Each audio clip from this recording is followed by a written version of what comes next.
எனது வீடு எனது வாழ்வு என்று வாழ்வது வாழ்க்கையா?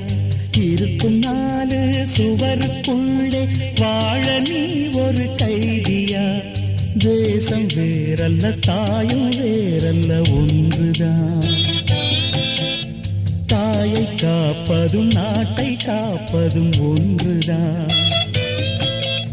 கடுகு போல் உன் மனம் இருக்கக்கூடாது. கடலை போல் விரிந்ததாய் இருக்கட்டும்.